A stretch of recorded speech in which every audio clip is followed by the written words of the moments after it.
Hello there, welcome back. So in this video, we're going to build our hero image component in our design system. So let's go.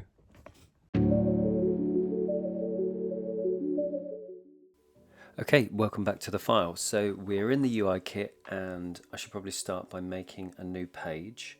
I'm just going to put it up here just below the navigation. So click on the plus.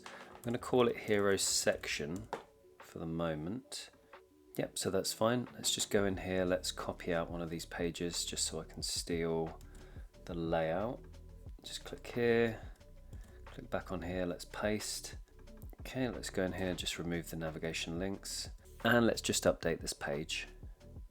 Okay, I'm just going to paste in a sentence here on what hero sections are. So they are visually impactful components that introduce key pages featuring background images, headings, and optional buttons. So that gives someone an idea if they're coming into this file what these things are for. I'm just going to go in here and I'm going to remove these states for now, and I'm just going to come over to the left hand side, and just as before I'm going to draw out a test frame. So this will be for testing, and what I would like to do now is just jump into the research file and grab all the different examples that we have in our wireframes. So let's start off with the home page. Let me just copy out this frame. I'll just label these as I go. That's home. Let's go across, so that's about us. Let's go back in, courses and merch, and this will be the contact page as well. So let me just put that there. I'll just put contact for now. And let's just double check. I don't think the checkout has one. No, nothing on the checkout, so that's good. Just click off there and come back into the file. So looking through these different hero sections, we have, so the home page, we want it to be visually impactful, so we want a nice big image. We're going to have the flexibility here of adding a nice big headline. We want a subheading to give a bit more context, and then potentially a button or maybe two buttons to use and direct people around the website. Okay, so for the about us, the courses and merch, and the contact, I want the styling to be a little bit more subtle since these pages are more informational. I'm probably going to keep the text slightly smaller. I'm going to reduce the height of how big this section is going to be. Potentially the image that I'll use won't be too distracting, as I want to make the text the primary focus so people know exactly where they are on the website. Maybe we'll add a subtle overlay as well, but we'll see. Let's start building it out and we'll see how it evolves. Okay, what I'm going to do is, let's start off with the headline first. So let's press T on the keyboard, let's click, and that text appears to be huge, but let's just put testing for now. Let's go in and apply our variables. Okay, so that's done. I think we're using our largest heading, so display 96, that's neutral 900. So that's the first bit. Let me just update that. I'll just put headline. That's probably a better label to use. Okay, beneath it we've got some text, so let me just copy this out for now and let's pop that in there. So that'll be our subheading. Okay, again, let's go through and apply our variables. Okay, so I've applied these variables for now. Maybe that heading is a little bit extreme, so let's just drop it down maybe to, let's try 80. Yeah, that seems to be fine. We can always adjust this later. Let's go across again and let's see what else we've got. So we've got a button. So let's go to our assets up here. Let's type in button and let's drag across our button that we've created. Let's go back to file. Now, I guess it depends on the background that you're using, but maybe you want to use a secondary style button where the color's knocked out. We'll put some options there so at least there's a bit of choice when you're building out these types of pages. Okay, so let's go into the layer structure. So we've got a heading here. Let's press Shift A. Let's rename that as heading. And that's just in case we want to put anything else inside that container. We've got the subheading. We'll do the same. Okay, there we go. And then we've got our buttons here, or our actions. So let's Shift A.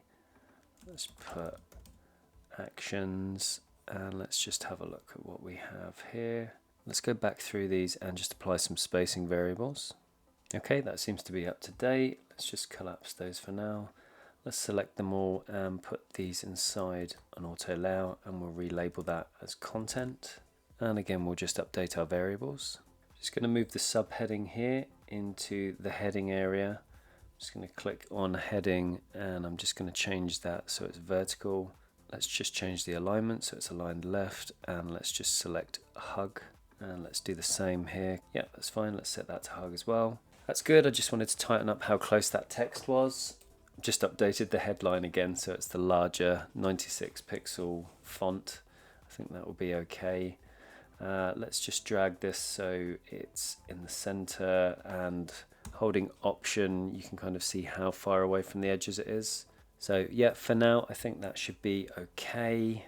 Okay, so what I'll do is I'm going to paste in an image that I've been using for a lot of the thumbnails for this course. So Command V, just going to pop that in here in the background, and I'm just going to hold Shift, going to drag it out, and let's just align it so we are in the center.